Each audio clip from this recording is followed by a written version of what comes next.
Hey, hey, hey. Time for the Out of This World story from rSpace. Fighting when the odds are stacked against you isn't about being fearless. It's about having the strength to keep you going even when every step feels like a battle. Data on rSpace. How many punches are you willing to take? Ex-cheating wife refused to let me see my kids, so I exposed her lies in court and took full custody. When you watch movies or you watch TV enough, you hear all those stupid and spiteful ex-partners, and while I never thought that I'd be in that kind of situation, I guess life comes at you whatever way it wants. What a surprise how 12 years of marriage can turn out to be such a nightmare. The problem here is that my ex-wife doesn't want me to see my kids, and I really need to know how I can approach the situation. I'm starting to lose my mind. So, my ex-wife, Pauline, 35 female, and I, 36 male, were married for 12 years. We met at a mutual friend's birthday party. She was a friend of one of his friends, and I was just his friend. And during the course of the party, we started talking and hit it off pretty fast. To be 100% honest, I wasn't romantically attracted to her from the very start, but I fell fast after we started to spend more and more time together as friends. One day I told her that I really liked her, and she said that she had been waiting for me to say something, so we started dating. That was pretty much the start of our relationship. A few years later, we got married, and over the 12 years that we were married, we had 4 kids. 4 absolutely wonderful children, and I loved them with every ounce of me. I never realized how much you change as a person just from having kids, and I know it might sound cliche, but I just feel like life is so much better. They mean a lot to me, and I would actually die for them, to be honest. The youngest is 4 years old and the oldest is 11. Now, the real problem is, our marriage started when I found out that Pauline was cheating on me.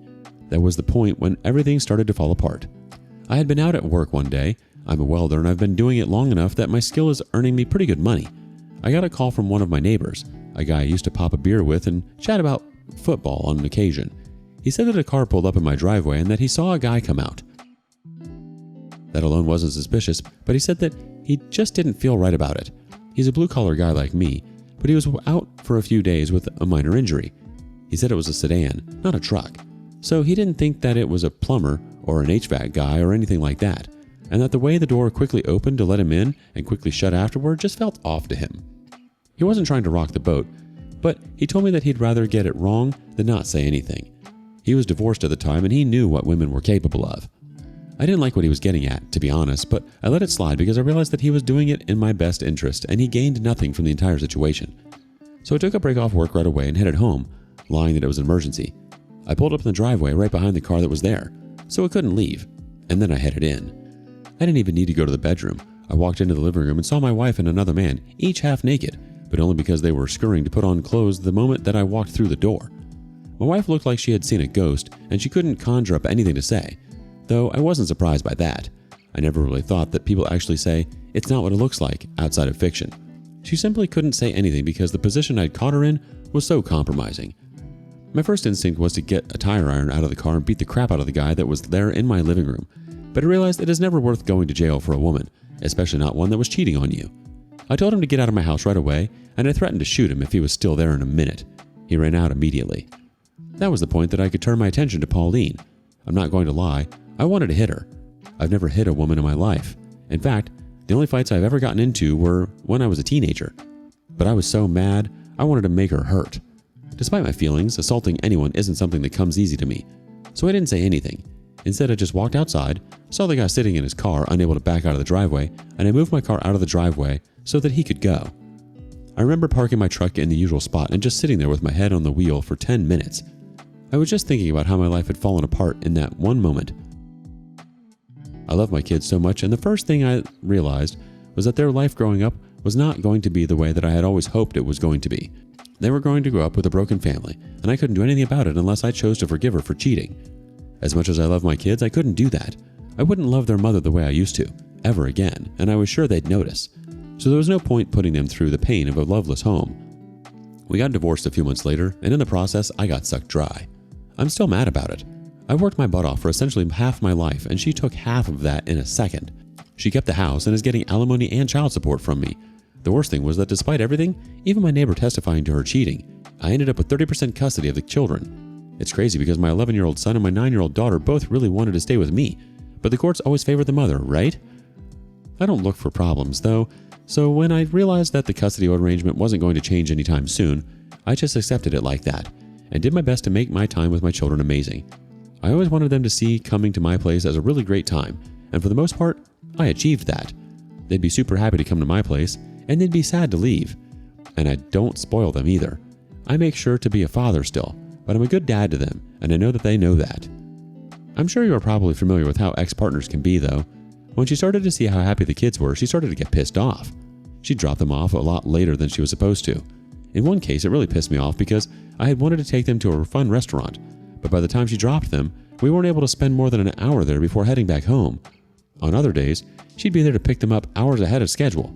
I had the option to let her take them early or let her sit around and make everything uncomfortable until it was the actual time she was meant to be there. She really did all that she could to frustrate me with them. The good thing is that the kids still wanted to come to my place, and at a point, I'm sure she started telling them lies about me, but it didn't seem to change things, fortunately. I think it reached a point where she had had enough, though. She didn't want me to be happy with my kids or for them to be happy with me, so she simply stopped dropping them off at my place. Keep in mind that I've been doing everything right. I make my spousal and child support payments on the exact days that they're due. I don't hold them back or make her struggle to collect them. I do everything I should in the hopes that I can one day renegotiate custody back up to 50%. But for some reason, despite being the one who cheated, she doesn't want me to be happy. After she started withholding the kids, I had to head to her place to pick them up. The first time she let them go with me, and I had my usual time with them. However, the next time it happened, she absolutely refused to give me access to them. She told me that I should get off her property or she'd call the police. I dared her to. She did, and they eventually came and intervened. She started crying crocodile tears saying, "They don't want to go with him," over and over. I don't know if it swayed the cops, but they said they couldn't force the kids to go with me. I don't know if that is legally sound, but I was getting agitated, and I didn't want to start arguing with the cops before my kids would watch me get arrested. That was 3 months ago, and I've simply not even seen my kids since then. She absolutely refuses to. I've gone several times after the incident with the police, but her boyfriend answers the door and always gets aggressive with me. I love my children, and I try my best not to do things that I'll regret in front of them. I'm going to go to family court, though, because I need this to be fixed and I need her to suffer whatever consequences there are for her actions. I just want to see my children again. I'm only seeing them 30% of the time. Why is that too much for her? Surprise, surprise. After cheating and sucking you dry, she's decided that seeing her kids actually enjoying their time with you is too much for her to handle. You're doing everything right, OP. Keep fighting for your kids and try not to let her screw with your head too much. She's not going to win this one. Your kids will figure out who's been there for them, and I'm betting it's not her. People will see right through those crocodile tears. Update 1. I told my story here some weeks ago, and I hate to come with this update, but it is about to tear my life apart, and I can't talk to anyone about it because I'm starting to see some judging looks, as if they're believing the lies that they're being told about me. I went to family court to complain about my wife not allowing me to see my children, as was set out in the custody agreement. I made sure the court knew that I was holding my side of the bargain up in every single way, so it was a lot easier for her to be the main target of the judge's questioning. She said that she was keeping the children away from me because she was protecting them. Protecting them from what? Well, supposedly, my 6-year-old daughter told her mother that I was touching her. That's an absolute lie, and you had to have seen my reaction in court, because I had never been accused of that by her before it came up in that moment. I have never done anything remotely close to something as perverted as that. I started calling her a liar right there. I'm usually good with my emotions, but I couldn't hold them in. I had to be cautioned to quiet down like 3 times before I did that. Not only was I accused of being one of the worst types of criminals, but to my own daughter? I cried when I went back home because the judge said it was safer for my daughter to remain with her mother for the time being. However, an interview with a child psychologist was immediately organized. I obviously wasn't in on the session, but my daughter supposedly echoed that I had touched her in an inappropriate fashion. When I read the report, my heart broke. Honestly, I denied it with every bit of my energy that I had, but for some reason my daughter's words were considered as law. I kept trying to bring up the fact that my ex-wife could have pushed her into saying that without her really understanding the gravity of it, but things just stayed the way they were. The custody arrangement was temporarily adjusted to give her full custody, pending an investigation of me. So yeah, I'm being investigated for being inappropriate with my daughter. The thing is, I'm not scared, because I have never done anything I shouldn't do with any of my children, and my hope is that the truth will make it clear that she's lying. Update 2.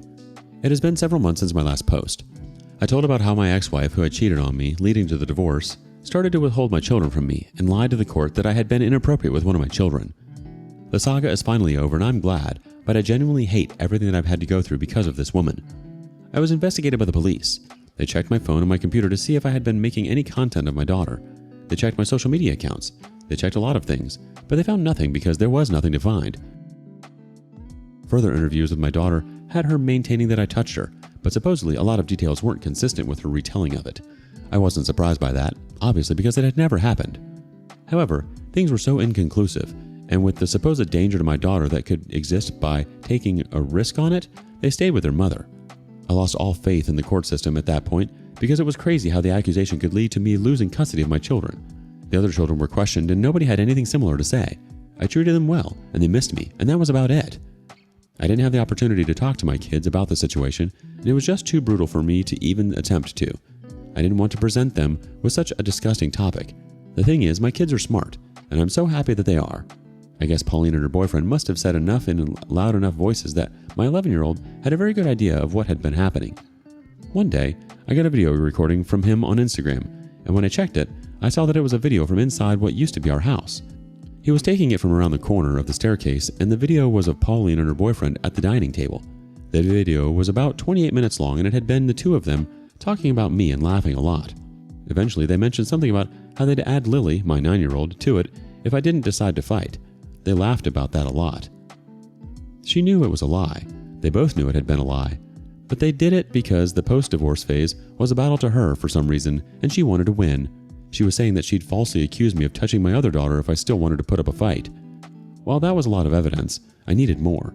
It just didn't feel like enough. I don't know what you would do to get to see your kids again, but personally, I would do a lot. So, I got into her Twitter account. She uses it more than any other social media platform, and now that I think about it, it shouldn't be that surprising that she ended up such a toxic person with what goes on over there. She gave me what I needed though, because she was talking with a female friend in her DMs, and amidst all their girl power talk, she mentioned at one point 2 weeks ago that she had had to make up some crap to take down her a-hole ex.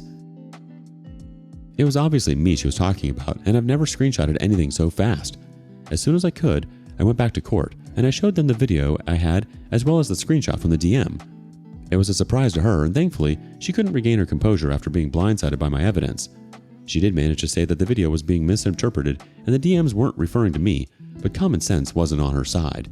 Based on the inconclusive judgment from earlier, as well as the new evidence, things suddenly looked up for me. Suddenly it was possible that my daughter was just saying what her mom told her to say. Suddenly the fact that none of my children had such complaints meant something. It was very easy at that point to see that she had been lying the entire time. She had had too much fun trying to destroy my life, and she couldn't keep her mouth shut about it. That ended up as her downfall. Obviously, she was showing signs of being unnecessarily vindictive and vile, and that didn't work in her favor by the end of that session. I got full custody of my children, and I couldn't be happier. I love them so much, and I'm glad that they are back home with me. While we have another court date set and things might change, I'm just glad for what I have now, quite honestly. First off, I'm so glad to hear that you've finally gotten your kids back. It's wild how people can get so caught up in revenge, even when it means damaging their own kids and wrecking their lives. You've done an incredible job staying strong, even when everything seems stacked against you. Keep doing what you're doing for your kids. They're so lucky to have you, OP. Have you ever had to fight against a false accusation, and if so, what kept you going during the toughest moments? Thank you for joining us today on rSpace. Be sure to like and subscribe and hit that notification bell so you don't miss out on our next video. See you next time.